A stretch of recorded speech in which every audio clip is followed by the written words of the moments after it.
Alright everyone, make sure you hit that subscribe button to show support. So we're going to be going over everything that has transpired at the festival in Vancouver. We're going to be going over the footage before, as you can see right here. I'm about to click play.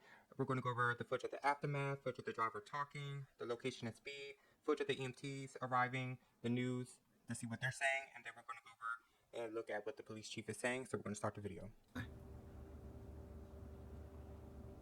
you see that? Almost a full-on head collision.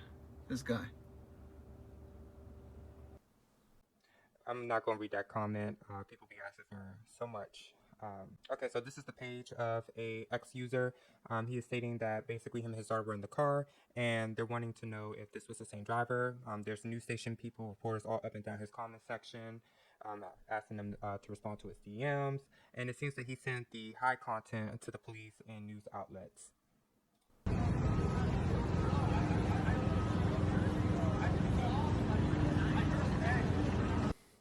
Oh my gosh, you're just right here.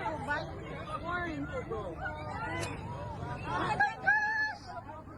Oh my gosh, there's a lot! Yeah, I had to black this out because it was very horrendous.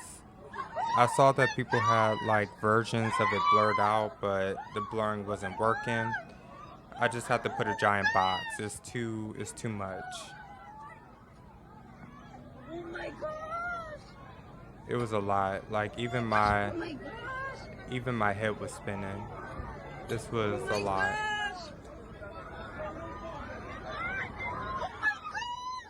There's a lot of bodies all around. So this is the driver.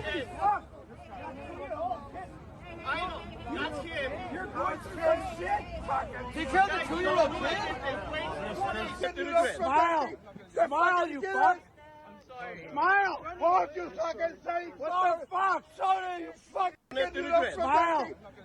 Someone posted this on their Twitter, but I'm actually really surprised. Nobody tried to like throw something at him, punch, slap, jump him. Like, I understand he had, and it's so sad because you could literally see somebody literally pointing at him and he pointed at somebody else, but literally apologized for doing it. But the fact that nobody did anything actually has me surprised, because if that was here in the U.S., I think that person would have already been jumped. I'm just saying.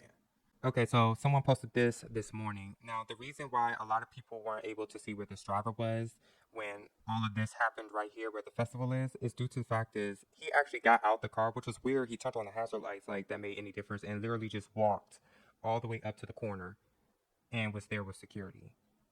And you can see suspect's vehicle right here. So he drove through all of this. Now, I'm taking it that this is 134 miles, unless that's meters. But to knock all of these people to the side and under those, those food trucks. I saw bodies like thrown into between the ground and under the food trucks, thrown onto the sidewalk. You had to have been going at a significant high speed to knock all of those people out. That is insane.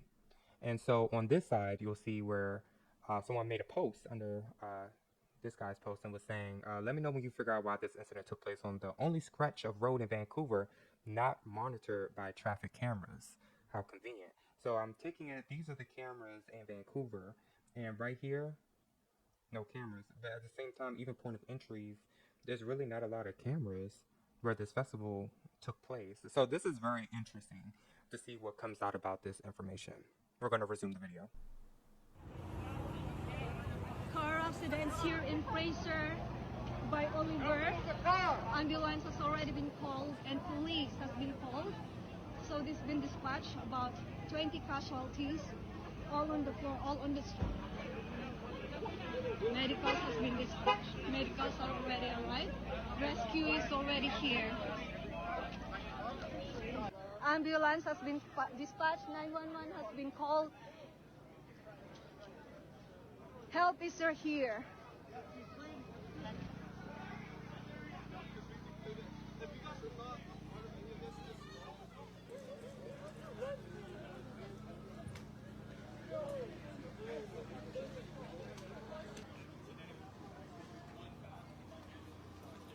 Oh,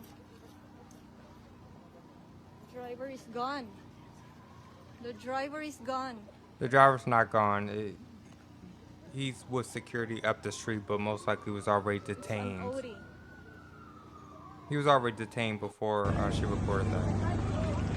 What the hell?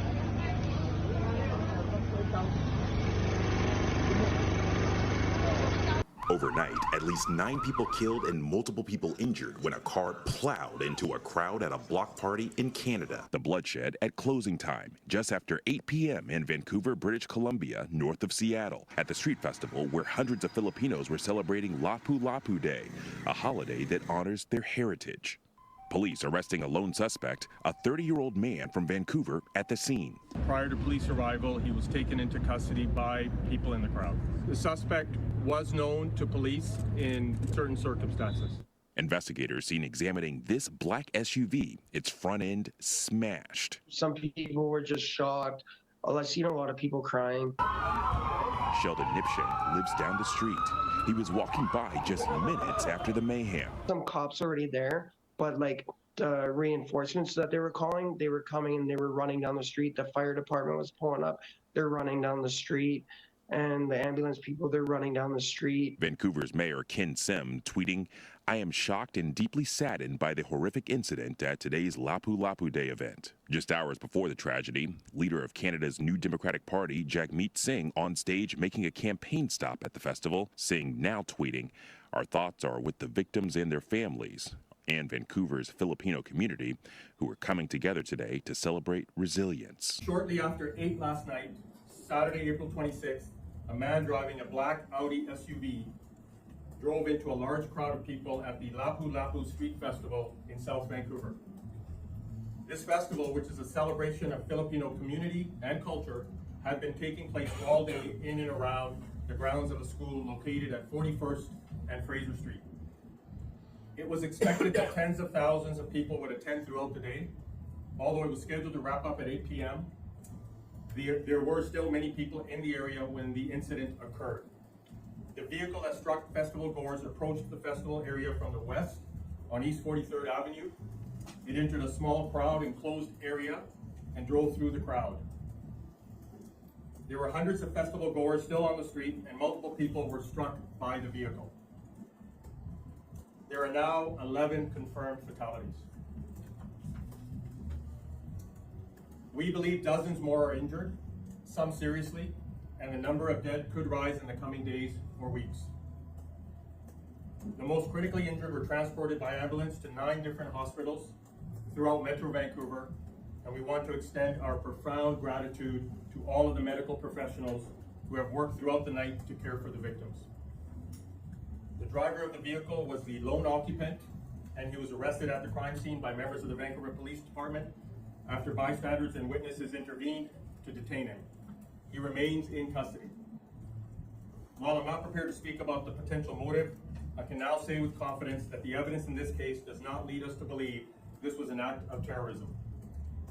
I can also tell you that the person we have in custody does have a significant history of interactions with police and healthcare professionals related to mental health. I'm unable to publicly identify the person who is in custody because charges have not yet been laid. Homicide investigators are currently presenting evidence to Crown Counsel, which is the independent authority in British Columbia to lay criminal charges. We will provide additional information once the charge approval process is complete. So, despite all the footage that I have found, literally charges have not been filed. That is wild. Rest in peace to the ones that lost their lives in this horrific incident. Hopefully, there's no more, and the people that are in serious conditions are able to recover. This is crazy. When I was doing research, there seems to be a lot of issues happening in Vancouver. There was like a fight, but I'm not sure. I couldn't verify if that fight was literally the same night. But there was like a huge brawl at the festival last night, but I can't verify if those are hand in hand. But it's a lot. So more information should be coming out within the next day or two, with the dude's name being released to the public. I mean, it's pretty obvious, and he did apologize, and I just showed that footage, so it shouldn't take this long to file charges for someone that is apologizing to doing it. But I mean, I'm not in charge. I'm not a politician. I'm just saying by what I have seen. But yeah, so that was it. Make sure you guys hit that subscribe button, and I will see you in the next video.